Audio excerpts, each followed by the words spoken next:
Hello, today we're gonna eat lightning and crap thunder. I'm Rob. I'm Jen. I don't have any witty sports thing to say. I'm the Thunder from Down Under. I'm David. And welcome to Stasis Pod, the Transformers Robots in Disguise podcast. Today we're looking at episode 19, which first aired July 25th, 2015, written by Transformers veteran Stephen Melching. Yay! Not just some random realtor like the last episode. Yes. No, although in fact this is his most recent episode of Transformers. He didn't write any after this? No, we previously saw him write Sideways, the one with Clampdown. Yes. And interestingly, this one involves the voice of Sideways in a video game. Really?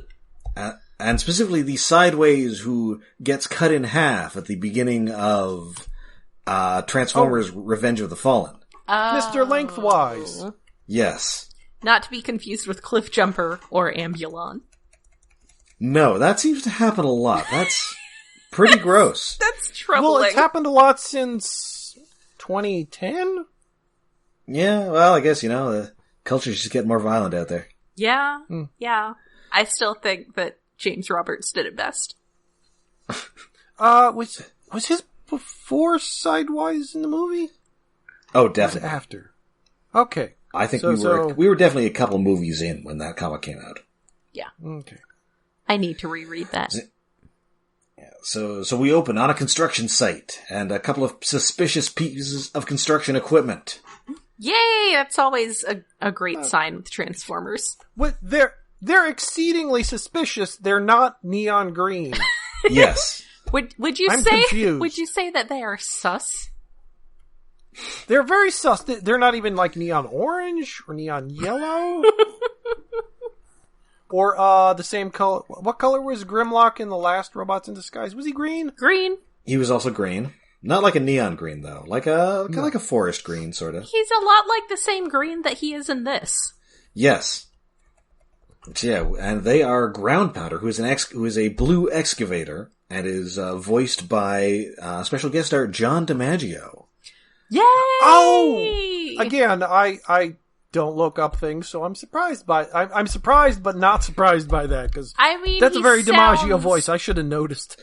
Yes, oh, yeah. He sounds pretty John DiMaggio. Yeah, he's Bender, he's Aquaman.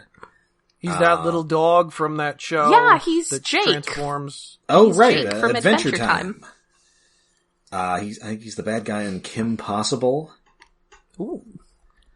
And I think he's the main guy in those Gears of War video games. He was that guy, he was that human they ran into in that episode of Transformers Prime in the subways. Yes. And of course, don't forget, he's also in a bunch of the live-action movies. Yes! He's, what's his name with the trench coat? Crosshair. Yes, Crosshair. Prior to that, he was also Leadfoot, one of the Wreckers in Dark of the Moon. Mm-hmm. And then in The Last Night, he's also Nitro Zeus. Oh, the best Nitro character. Zeus is great. He knows where you live, Enrique. Say hello to your wife for him. I feel like any use of the word character for the movies has to be in air quotes, though. But well, yes. He kind of does have like a personality, though, in that he's basically just Mr. T. Sure. The Last Night was definitely like the platonic ideal of a live-action Transformers movie, so it does have some characters who have some actual character to them. It has the Suicide Squad moment, so there's like character for 5 minutes in the entire movie. And then, like, most of those guys get immediately killed. Yes. Yes, like the Suicide Squad. As you do. At least the best character in the Suicide Squad only lasted a minute, Well, of course, you mean the best character, of course, being Slipknot, the man who can climb anything? Exactly. Danny Moonstar's dad?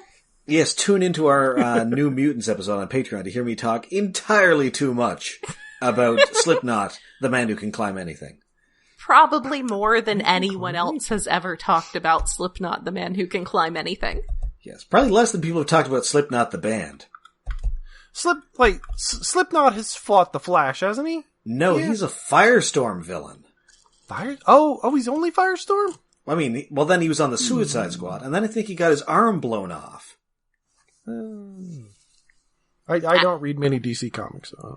I don't read a lot of DC. I read the Legion 3 boot, and that was about it. Oh, the Legion makes my head hurt. I can't. Legion. I have been reading Far Sector because I like N.K. Jemisin, but that's I hear that's good. It is. And his partner is Headlock, who is a much smaller forklift, voiced by Eric Bauza, who is also the voice of Drift and was just announced to be the new voice of Bugs Bunny. Really? Yes. I didn't know there were more Bugs Bunny stuff. And it made the news here because he's Canadian. He not Eric Bauza, but not in general, but specifically Headlock reminds me a lot of Cybertron/Galaxy Wars Breakdown. Yes. And which nobody remembers, and he was the old man robot. Yeah, the old man robot from Velocitron. Yes. And specifically, this guy is a robotic version of Burgess Meredith's Mickey from the Rocky movies. Yes. Yes. Probably more relevantly. Like, he looks like him. Eric Bauza's kind of doing like a Burgess Meredith impression. And sadly, although Burgess Meredith never was on Transformers, he was in G.I. Joe the movie. Oh. That's something I need to rewatch. Playing like a weird snake guy with a lobster growing out of his eye. As you do. Perfectly normal. Globulous. Well, he was a weird snake guy at the end of the movie. For most of the movie, he's this giant floating guy sticking out of the top of a testicle. Well, I guess he's just riding around in the testicle. Yes, at the very end. I once saw somebody pair their Globulus figure up with a Beast Wars Retracts. Ooh. Which is pretty clever. There you go. So yeah, specifically, and much like Burgess Meredith's character, he is the trainer for Groundpounder, who is a fighter. And it is it's DiMaggio doing like his big dumb guy voice, and not specifically a Stallone impression. Possibly because then they might be there at the same recording session yes. as Frank Stallone, and he'd get mad. Yeah, Frank would be annoyed. Yes. Ayo! And alternately, it would just get confusing. Yes. They're both sounding like Stallones. Too many Stallones, my rejected 80s action movie pitch. Yes. Because you got Sylvester Stallone, you got Frank Stallone, and then their mother, played by Estelle Getty from Stop or My Mom Will Shoot. Yes. So yeah, they, Grandpa's like, when am I gonna get back in the ring, Mick? And, luckily they just happened to be by an electronic talking billboard for the upcoming Demolition Derby at the Crown City RUMBLEDOME. Sunday. It actually doesn't specifically occur on Sunday, which is a little disappointing. No. They're not clear about shouting. It's kind of Demolition Derby, but it's also kind of like a giant dinosaur-themed version of BattleBots. Well, that's the main attraction of your... you have the Demolition Derby, and then you have Truckosaurus at the end. Right. Well, you have Mechanosaurus and Trucklodon. Yeah, Truckalodon. I love that. No. It's good. It's Truckosaurus and Tankceratops. Listen, those are copyrighted. Yeah. Well, Truckosaurus is. Tankceratops is from Final Fantasy. So. Oh. Tankceratops they can have for free. Yeah, that's not so great.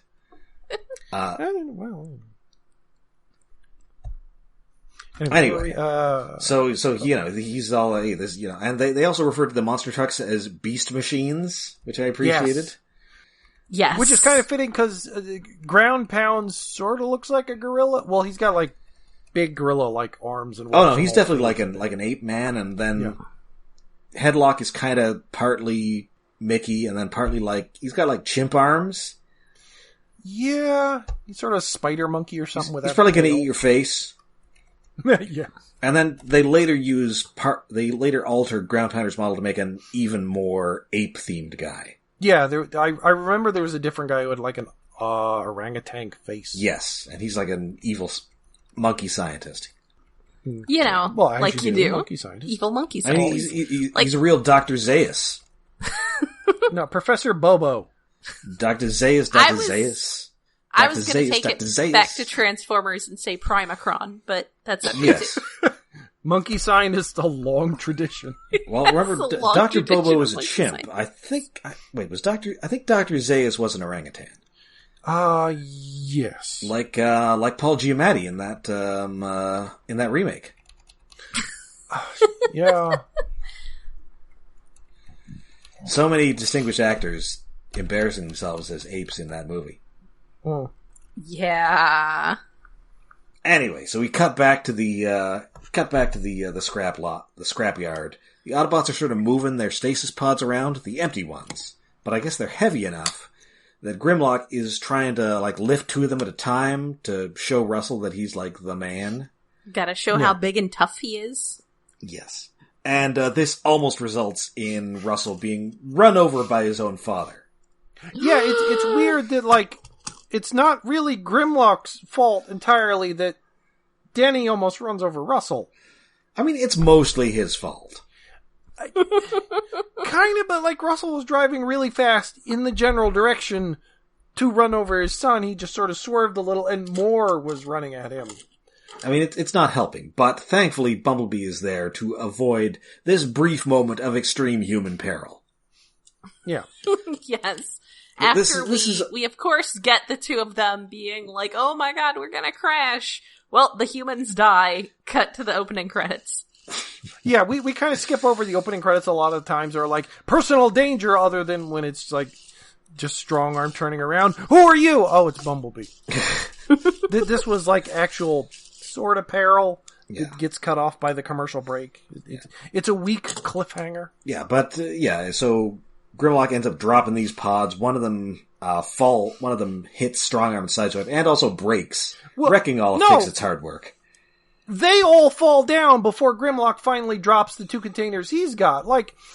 The accidents everyone else has seem incidental and just happen to be nearby, while Grimlock is just sort of teetering with these two containers he could just barely carry. I mean, it's a Rube Goldberg situation. But it's not set up as funny. If he dropped one and that caused things to shake and everyone else falls over and breaks the one stasis pod they just fixed to work again. Mm. But it doesn't seem set up properly to work as a Rube Goldberg, or at least in the animation doesn't carry it properly. Yeah, it might have been written as Rube Goldberg, but it didn't work that way. Maybe it's more like the opening of Superman 3. Well, that was almost Rube Goldberg, but that was mostly just sexy woman walk down street, cause chaos. Yes. Because this woman is so sexy, men cannot function around her. Or at least supposedly sexy in the 70s. Allegedly. For the 70s. It was 83, I think. Nah. Well, remember, this is the same woman who later seduces evil, sweaty Superman in that movie. Yeah, but he was evil and trying to knock up Lana Lang at that point, anyway. Well, this is true. Well, that's you are talking about 80s Annette O'Toole there. Speaking of men unable to function around her. I mean, admittedly, she was better looking in that movie. But, Anyway. So everybody's pretty mad at Grimlock, and also there are Decepticons to fight. And specifically, it is these two who are headed towards the RumbleDome. Yes, which, after they see the billboard, they turn a little bit to the left. Oh, there's the dome. Yes. That was a good comedic setup. Yes. It's right there. So we're there, and it is time for the main event, the Smashdown. And it is being announced by Farnham, who is also voiced by John DiMaggio, and is a blonde guy in a cowboy hat. Yes. Mm. And he appears to be the announcer, the promoter, the owner of the stadium, possibly. Yes. Yeah, this is his thing. The cowboy hat's pretty great. Yes. And it is Mechanosaurus versus Truckalodon. I love Truckalodon. Truckalodon is kind of like a Stegosaurus, and... But Mechanosaurus, it is a Triceratops. It should be Tankceratops. Maybe it's more like Styracosaurus. I guess. I think it only had the 2 horns that breathe fire and maybe one on the nose. No, it's definitely got horns like on the frill. Does have like an ankylosaur tail to it. Truculodon does. Yeah, there are definitely horns on the other one. Yeah, well, and Truculodon is based on Megalodon, which is a shark. Oh, yeah. I mean, okay. The shark who is so gigantic its only natural enemy was Jason Statham. Yes. Well, Jason Statham and a small submarine, but yes. And Mechanosaurus is being driven by Kate Bond. Or sorry, by Casey, who is voiced by Kate Bond. I feel like this would have been a good Miko cameo. Oh, wow, yeah. Yeah. And weirdly enough, this character is going to come back in like 2 seasons. Ooh. That's strange. I'm on board with that. And she has... But that's another reason it should have been Miko. And while she has this great helmet that, it's black and yellow. It's got like skull dealy boppers on it. Yes. Yeah. It's good. Just for no reason, but good design. I think the reason is because it's amazing. Yes. Crusher Casey. Yes. So she's victorious. But before she can be awarded the trophy, here comes the new challenger, Groundpounder. Hey, and they just assume that he's just a pilot, not piloted, but a driven, like, homemade thing like the rest of them. Yes. So yeah, this is one of those situations where conveniently a giant robot animal crane is not that out of place, so everybody's like, okay with it. Mm-hmm. So yes, and he's here to eat Blitzwing, crap Thunderblast, and ground pound your mom. Or whatever he says when he enters. I didn't write that part down. Something like that. Close enough. Yeah, and so he also, in the very anime style, announces all of his special moves before he does them. Oh, yes. Yeah. Well, yeah, that is more anime than wrestling, because there would be an announcer doing it. Like, it'd make more sense if, like, Headlock was announcing. Like, he took the microphone away from the announcer. But yes. Mm-hmm. Yeah, well, now obviously he wouldn't know that these are called, like, the Polyhex Power Slam or the Cyber City Suplex. Yes. Yeah. They all have Cybertron city names. I couldn't quite hear that. I thought they said Cyber 6 Suplex. Oh, no. That's when he cosplays as a... Well, I guess he would cosplay as a woman. And that show was extremely weird. There is one where there's one named after the now Cybertron location of Gygax, which is also a real world reference, but presumably they just were looking at a list of names of Cybertronian cities. That one did stick out a little weird as a game designer who was really... The Gygax Gouger. Yes. If I remember correctly, there's some weird shit about Gygax. I vaguely recall that place was named by friends of the show, Greg Sepelak and Trent Troop. That sounds right. I think it came up in like one of their tech stories or something.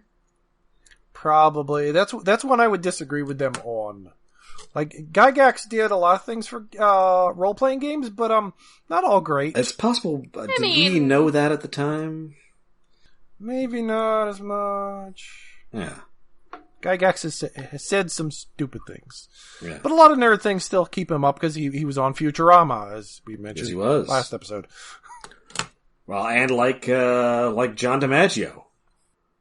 Yes.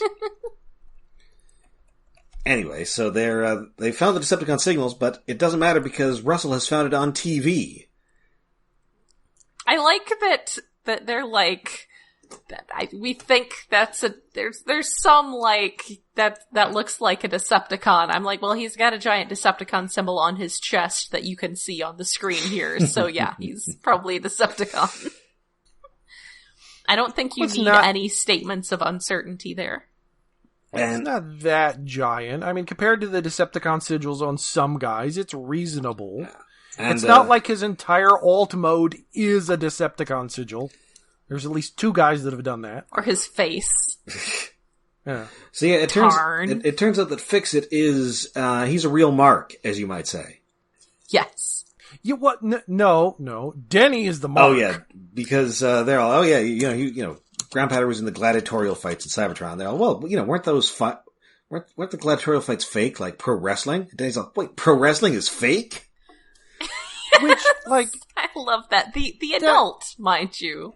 Not Russell, because Russell, as we have learned, is very savvy about these kinds of things. But Denny's like, that's such an old wrestling fan, or joke on wrestling fans. 2015, I think the sell-by date has passed for that joke. I mean, I think it's more of a joke on Denny. It is, yes, but still. I think Denny would be a little beyond that. But anyway, it turns out that he was indeed a gladiatorial champ, but he was busted for cheating, and then afterwards went on a rampage through Cybertron, and it took half the elite guard to bring him down.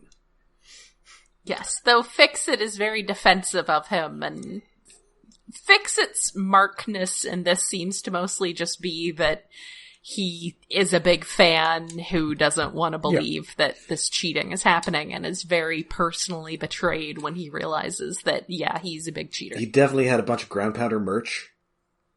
Yes. Had a poster in his bedroom as a teenager. T-shirt. Mm. Yes. And, he knows a bunch of his nicknames, including the Beast of Chaos and the Pounder of Ground. Yes. Yeah. That was pretty cute.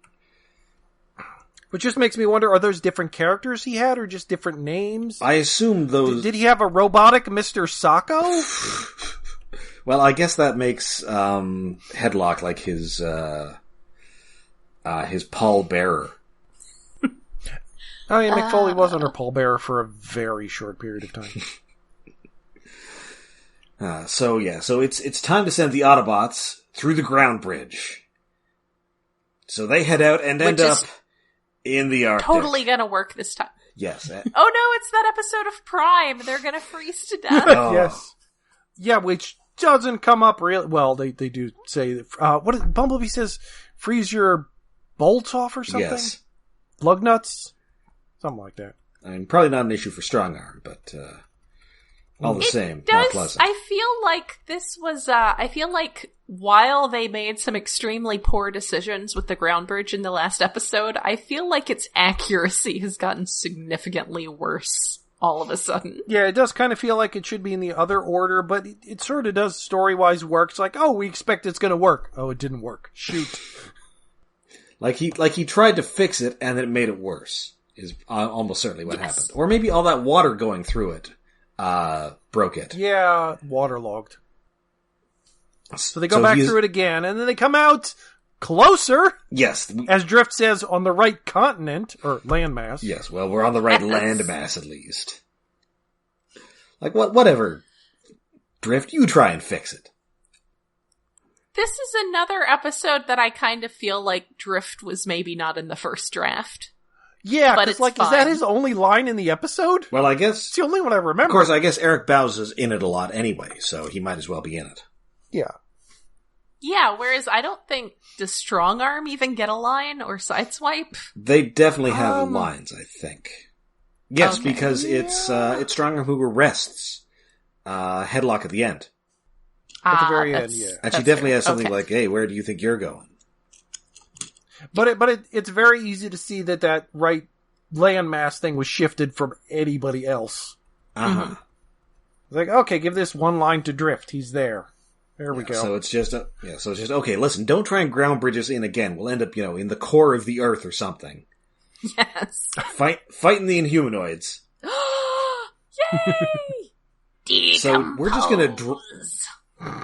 just gonna drive there. So instead, you're gonna send Grimlock, and he's gonna be a contestant, and also Denny is in charge, because, as it says, he's the closest thing to a responsible adult. Yes. That they called it out in the text is delightful. I love that. I love that. Oh, and I forgot, there was another Bumblebee catchphrase. Oh, There no. was? Shit, I missed it. Yes. Autobots, let's assume cover and burn rubber. Oh, it was so bad, I forgot it immediately. And then So we just heard bad. cats yowling in the background. Okay, so that's number 13, which makes 7 in a row. Ooh, lucky 7. Let's go for number 8 next time. I feel like we're going to break it. So, back at the Rumbledome, Casey's got the upper hand. She's pinned Groundpounder, but now Headlock, unseen by everybody in the audience. Despite the fact that he's like an 8-foot-tall robot, which is still short, but he's taller than a person. 7. He's an enormous robot simian, and he's just like crawling under her vehicle and disconnecting it. Wait, shit, he is standing next to the announcer guy at one point, so he is about human height. I just guess remember maybe he's taller than Fix-It. He blends fights in Fix-It. with all the, like... But I forget how much shorter Fix-It is. Maybe he blends so he's in like with all 6 the mechanical panels and everything under there. He's camouflaged. Yes. Despite being orange. Yes. Mhm. And it is visible on the TV broadcast, so Fix-It is very sad to find out that it was fake after all. He is. He's brokenhearted here because, I mean, to be fair, cheating doesn't necessarily mean the entire thing is fake. That just means that one person is cheating. Yes. Yeah. But it is also entirely possible that there was some version of Cybertronian gladiatorial combat that was totally just scripted. Yeah, so once more, it is disguise time. Yay! And they weld a cage onto the back of Grimlock to sort of be like his control booth to put Denny in there, and also Fix-It is wearing clothes again. Fix-It, like, we get a better look because, like, last time, like, he was just sitting in a car or sitting in strong arm or something.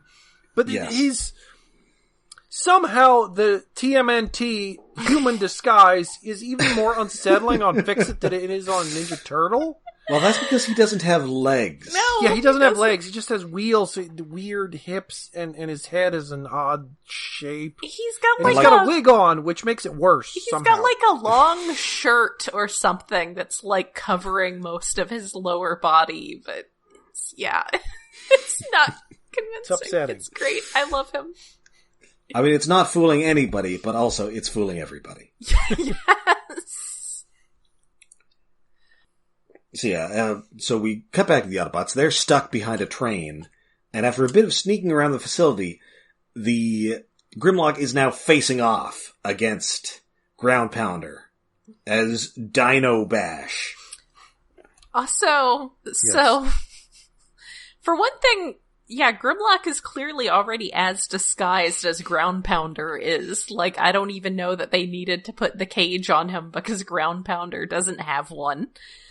No. Also, there's a really great bit where they're like over the walkie-talkies, and I think Russell says that he's Danger Magnet, and he's like, yes, or he's like, oh, we were gonna call me, mine was gonna be Danger Magnet, and Denny's like, sorry, that was taken, and then Fix-It's like announces himself as Danger Magnet. Which is great. Which is a more fitting for him. Yes. He's The other two code names are Pigpen and Rubber Duck, because I guess Denny's a big fan of Convoy. Probably. That sounds about right. And also, I forgot to mention that Groundpounder quotes Senator Lloyd Benson. What?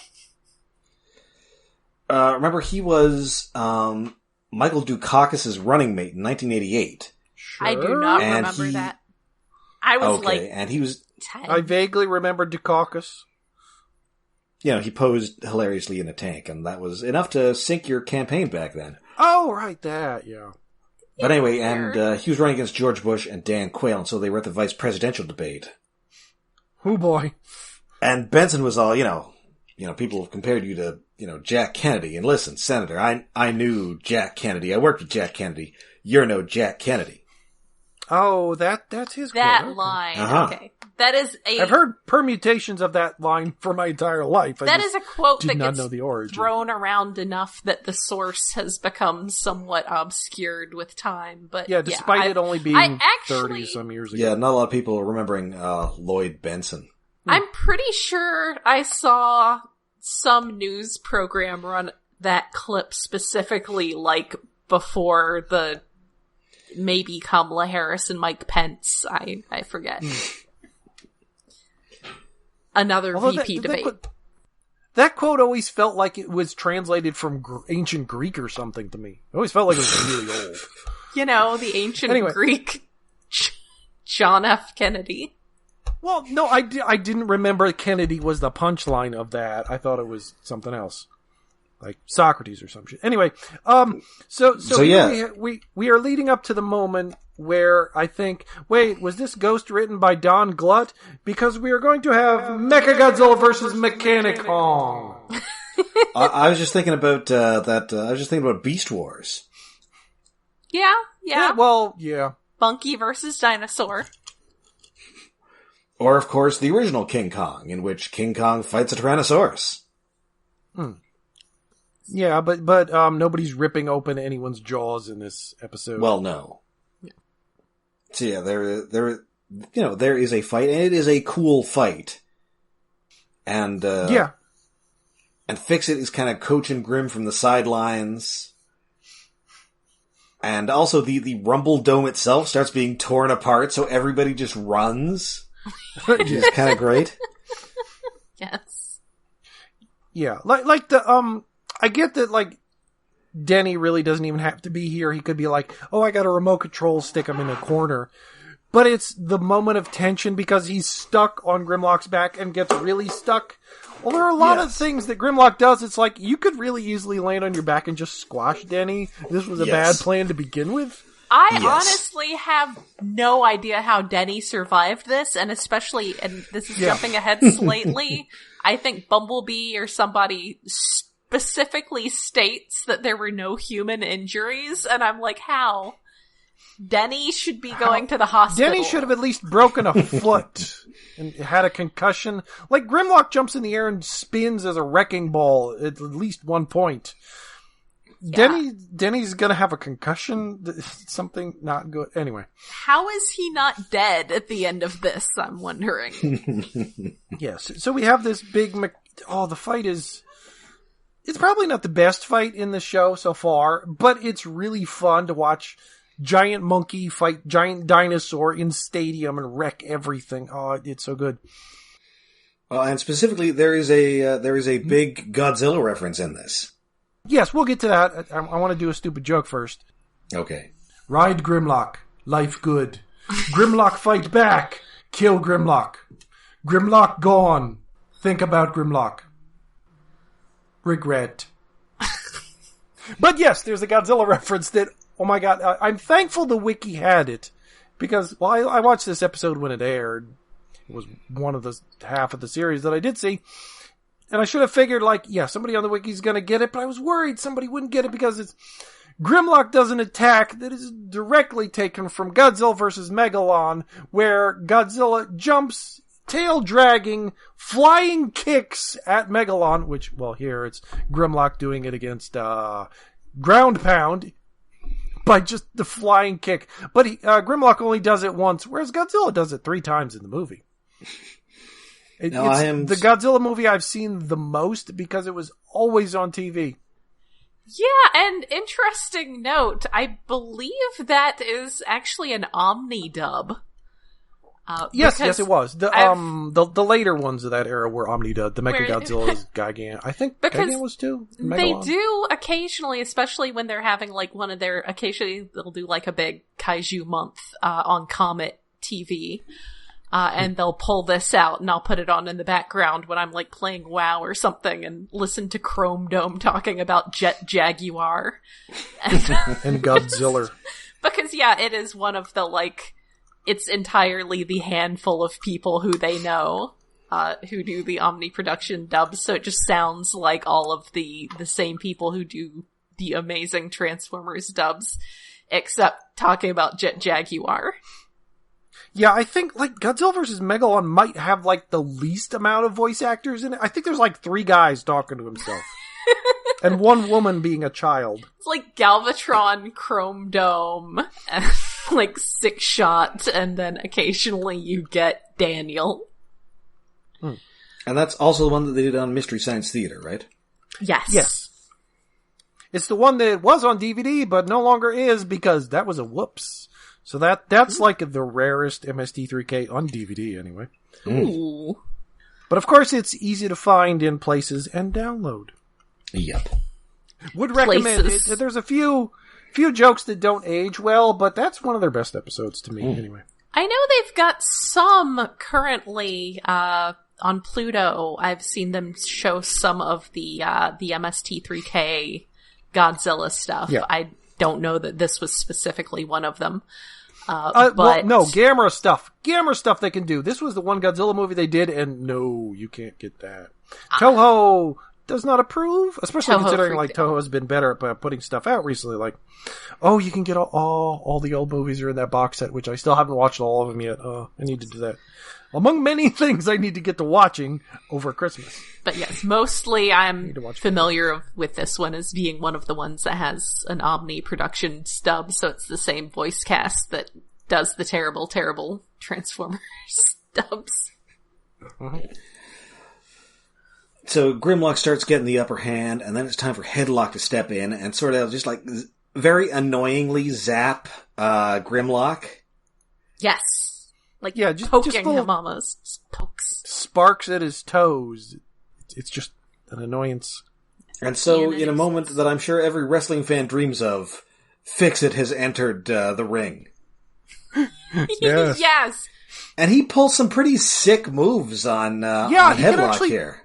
Wrestle, like, what? He knows Groundpounder's moves well enough, so he's like, hey, Grimlock, he's about to do this, so you'll need to counter it. And Grimlock's like, I don't know what that is. How? And Fix-It's like, watch me. And he does this, like, super exciting little fight move, and it's pretty great. A judo flip that leads into a triple kick. I like him getting to do a tiny fight. I bet he's, like, practicing this in his backyard with a bunch of other mini-cons. Yes. Aww. Going off the roof into a flaming table. He does a tiny fight. It was really cool, but it's like, it was almost one of my favorite things that happens in Tokusatsu. Not often enough. There were, like, you have a foreground fight of human-sized figures and then the giant monsters in the background fighting. This was not quite that. This was Fix-It fighting in the foreground while Grimlock watches and then does it on Groundpounder. But it was so close. It doesn't really happen that often in the movies. Happens in Ultraman more often, and your Sentai every once in a while. I love it. It's like just the forced perspective, and it's ridiculous and awesome. So yeah, he finishes off Groundpounder, and finally, as Headlock attempts to exit, the rest of the Autobots finally get there. Yes, yeah. Finally. They have arrived. And it is Strongarm who arrests Headlock. Yay! Good. She gets to do her favorite thing, arresting people. Yes. And so they're about to head back with 2 new prisoners, and Russell gets that winner's trophy, and he presents it to the champions, Grimlock and Fix-It. Yay! And Denny is somehow not just like a bloody pulp up in Yes, he is somehow not pate. Yes. Oh.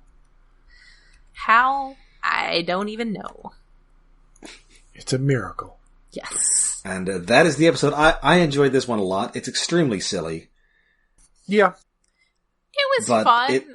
I'm not really into boxing or sports or Rocky, except for Rocky 4 because it has a Vince Nicola soundtrack. And a robot. Yes. Yeah. I think this episode could have used like a new song or something, just crank up the soundtrack a little bit when the fighting was going on. But otherwise, yeah, it's really fun. It's goofy, Godzilla references. What's not to love? Ground pounding. That's right. Fun. Pounding ground is always exciting. It's a good episode. Alright, so I believe that now brings us to David's Tokusatsu Corner. Yes, this week on Kyuka Sentai Go-Go 5! The New Year's first dream is a Saima melody. I don't entirely know why melody's in the title. Maybe it's a pun in Japanese or something in the Japanese title. Usually if something doesn't make sense, it's like 5 levels of Japanese wordplay, like the whole thing with turnips in Animal Crossing. Oh, wow, yeah, that turnip gag thing that I found. Wait, that's a joke? That's why? Ask our friend who is Japanese, Canadian, American about it. She'll explain it. Yeah, I know. I did see it, and I was like, wow, that's really complex. And how they translated it actually kind of worked. Yes. Anyway, Grand Witch Grandina is so mad at her remaining children, all 2 of them, and then her failed children that died. She locks herself in her room, which has not been part of the set before, but there's this door she just closes and leaves the episode. Suddenly there's a door there. Yeah, suddenly there's a door there, they're locked. The 2 remaining kids are just mopey and sad. It's like, oh, I guess we gotta do this on our own, whatever, but they're mopey. So the butler goes out to kick some more butt by summoning a monster that, I should have looked up what it is. The Japanese dream monster that looks like a tapir. I think it's come up before on the podcast. Baku? Yes, Baku, that's what it is. I just know it is the Dream Eater. Baku. Yes, it's called the Dream Eater. It's Dream Vision Beast Bahamu. It looks like the head's like a tapir, but it's got like another face in its belly that's shaped like a seal, and it's got like a tiger print on it. It's a very weird but cool design that eats dreams, of course. As they do. So the butler's taking that monster out to kick some butt anyway. But it's New Year's, which means, like, a few episodes ago we had Christmas Eve and then Christmas Day. Now in back-to-back episodes we've had New Year's and New Year's Day. Like, the last 4 episodes have not been 4 consecutive days, but they've been 4 days, Christmas Eve to New Year's Day. Is this a two in a row and then 2 in a row? Is this a Dragon Ball Z fight? No, because it's not like it's a continuation. Like, well, the Christmas Eve and the Christmas Day one, those were continuations. This is just the next day. It seems like somehow, like, there's always, like, usually the recap episode around New Year's, and then there's a Christmas episode, but that there's 4 in a row seems really stacked. Like, these couldn't have all lined up. Actually, wait, when did this one air? Oh, this did air on January 2nd, so the last one would have been quite a bit before New Year's, and the Christmas ones were even before that. Weird. But anyway, New Year's, big day. The Rangers are getting dressed up in seasonal yukatas, kimonos, whatever the ones are that are less formal. Anyway, they're going to New Year's, going to a shrine, temple thing to ring a bell to celebrate New Year's. And they run into Kyoko again. Yay! Yay! Asuka's voice actress is back. We haven't seen her in a while. So they have a little nice, and that's when the monster attacks. And it sticks its little taper nose on the head of the Rangers and sucks out their dreams, which makes them sort of lazy, but then later they're like messing around as if they're childlike, so I guess it just makes them lazy college students by sucking out their dreams or something. That does kind of, speaking of Animal Crossing, that does kind of remind me of how the childlike villager is formerly called lazy, and I wonder if there's some, like, translation thing there. Yeah, probably pun related, maybe. Children being Again, lazy. Japan is built for puns. Well, yes. Anyway, so it's a Dream Eater monster. It gets all the Rangers except for Red, and it gets Kyoko, so their dreams have been sucked into him, but they're still outside and whatever. But then the taper's like, I'm full, so Butler has to take him away so we can have the rest of the episode happen. I forget what even happens next. The Rangers are just lazing around at home, playing silly games and things because they're children. They're children. Whatever. Okay, it is because they're children. I guess because they're a child, like, and like the father, like, I don't know how dreams work. This is weird, but they're losing their energy, and then Red's like, oh no, they're gonna die. No, they're just gonna be lazy, which is kind of a perfect line to come from their dad. But Anyway, so the monsters are attacking something or other, so Red has to go back out and fight them in... Oh no, I think I fight them in, like, I think it's the Toei's stage where they have, like, stage shows for ranger fights and stuff. Mm-hmm. Like, I think it's actually one of those stages, because it's like a layered thing with, like, fake painted rocks in the background. I think it's one of the stadium things. It might be Toei's, or maybe just another standard one they use somewhere. But it's like, yay, a tokusatsu stunt show thing. So they have a little fight there, and then Red starts to get his dreams sucked out, but somehow he shrinks down and goes inside the monster's mouth and its belly. I missed that part. I don't know how, but anyway, he's in there fighting with the Ranger's dreams. Like, he bumps into a bunch of them. Like, to tie into this episode, Blue wants to be a boxer, so Blue punches Red. Mm-hmm. And then, Yellow wants to be a bike cop and other things. But the best one is Kyoko's, where she is the Red Ranger and beats up the actual Red Ranger. Aww. Cause she's in the costume and he's not, cause he's in Dream. Mm-hmm. And it's just a series of that, Dream things, which were more entertaining the Dream episode that Robots in Disguise did, for me anyway, cause it was funnier. Mm. And it was less, because it was trying to be dreams, not nightmares. Right. They failed on the nightmare part. The dreams were entertaining. Where is after that? Oh, and throughout the episode, there's songs more than usual. Like, what is it? Green's dream is being in a rock band, and they play a little bit of a song, which feels like it might be a full song that the entire Rangers sang. Mondo sings a song to get them out of the dreams on a triple guitar, ukulele combo thing. Like, it has 3 necks on the guitar. That's too many necks. It's very weird. It is far too many necks. Like ridiculous shit like electric guitars and rock bands that have them on stage. That can make sense. But this was an acoustic guitar with 3 necks. Mm-hmm. Very weird. And then, towards the end of the episode, like, Dinas shows up in a dream world when the monster gets defeated and grows big, and she's singing a song, and then the Pink Ranger sings a song and attack against that. It's like, I feel like a CD dropped when this episode came out for the series. Maybe. Like various character songs or something, because there's like 5 different songs throughout the episode. It's very odd. But somehow Mondo playing a 3-necked guitar saved the day. You know, because, I mean, I guess if you can do that, then that's pretty impressive, and maybe that saves the day. Kinda, yeah. I think... I should have looked up, but I think one of the actors in this show actually kind of was a singer. I forget if it was Mondo or the Red Ranger.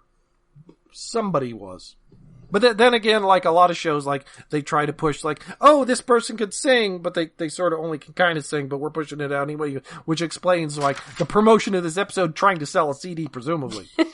We're trying to make them singers. Come on, work with us here. Yeah, but sometimes, like, singers actually do Toku and stuff like, was it Charivan or... No, Scheider. Scheider had, like, one of the bad guys was an actual singer who was just a villain in the show for like half the show. It's like, okay, what? You're like a professional. What are you doing here? Have I mentioned any time in the last few years that I have at least a rip of a CD of an album that Cam Clark did of singing? Oh, yes. It has come up before, I think, yes. Because it's pretty great. Anyway, day is saved, and the end of the episode is Go 2000! Because it's the year 2000 now. Yay! This is the first episode of the year 2000. Ooh. For them and... Actually, wait, is it going to be the first episode for us? I forget we're recording ahead of time because holidays. It's close. It's either the first or second episode. No. Yeah, this should be the first episode of the new year, I think. Well, there you go. Happy New Year's. It's very well timed. Happy New Year's.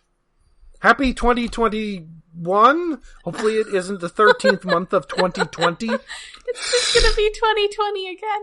So you're going to look at the clock on your computer and it'll say 13/1/2020. Would not be shocked. No. Anyway. Yeah. fun, silly little episode. All right. So that does it for this episode. We'll be back next week with more Robots in Disguise. But until then, you can find us all over the internet. We are on Facebook, we are on Twitter, and we have a Patreon. Yes, we are hosted on iaconunderground.net, where we have a Patreon set up to help with hosting costs and other expenses. That is at patreon.com/iaconunderground. I guess if this is airing in January, we haven't decided yet what we're going to do in January, but I did find that Generation X TV movie on Dailymotion, so it might be that. Or it might be something good. Who knows? Well, we did treat ourselves with New Mutants, which I guess that's good. It was better than I expected. Yes. Yeah. I suspect this Generation X movie will be worse than you expected. Yes. Yeah. I watched it when it aired at the time, and I haven't seen it since, so I am looking forward to some Matt Frewer. Because I'm always looking forward to some Matt Frewer. Am I confusing, like, wannabe X-Men shows of the 90s? Is this the one where one of the villains was basically Andy Warhol? That was Mutant X. Okay. Which was not really based on the comics at all. No. No, not really, but it felt like it started out as that, and then yes. It wasn't. And somehow Andy Warhol was a villain. Oh, the main bad guy was 100% just fake Andy Warhol. Whereas this actually has, like... Jubilee is in this, right? Yes, although well, she was in Generation X. Yeah, she was, like, their headline character. Yeah. Because she was an X-Man, and she liked to remind other members of the team that she was with the X-Men. And they were like, shut up, Jubilee. Especially because one of them was M, who was absolutely like, shut up, Jubilee. Also, I think this actress playing Jubilee is white. Oh no! Oh no! No. Okay, as I was about to, let's distract from that horribleness. I can't wait until we have a Jubilee in live action. I know technically we have, but she was barely in that movie. That's true. In the 90s, and she didn't go to the fucking mall. Nor did she eat any chili fries. No. Yes, bring Jubilee live action Marvel.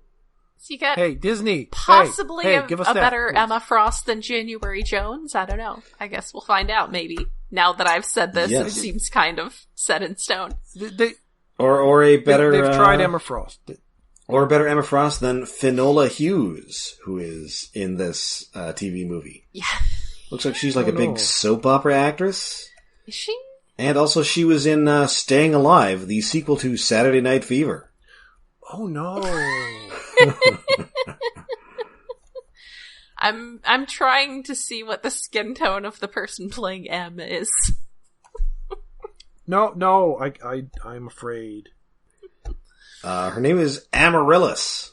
Yeah, I see that. She only has one name, which She's from Texas? No. Oh, she hasn't had any acting credits since 1997. It's not a good sign. Well. And then the guy playing Banshee is from Canada.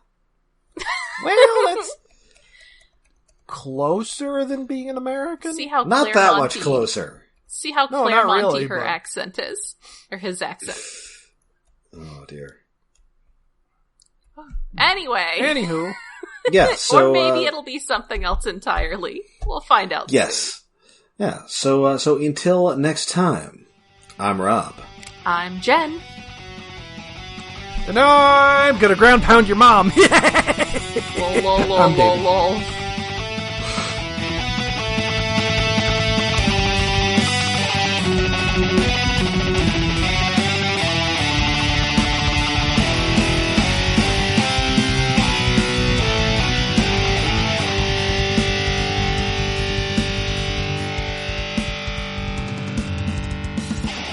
Can't help it. Bad jokes have gotten back into me by watching stuff online. At least the person playing Emma is wearing a corset in one of these screenshots I see here. So that's something. That's how you know it's accurate.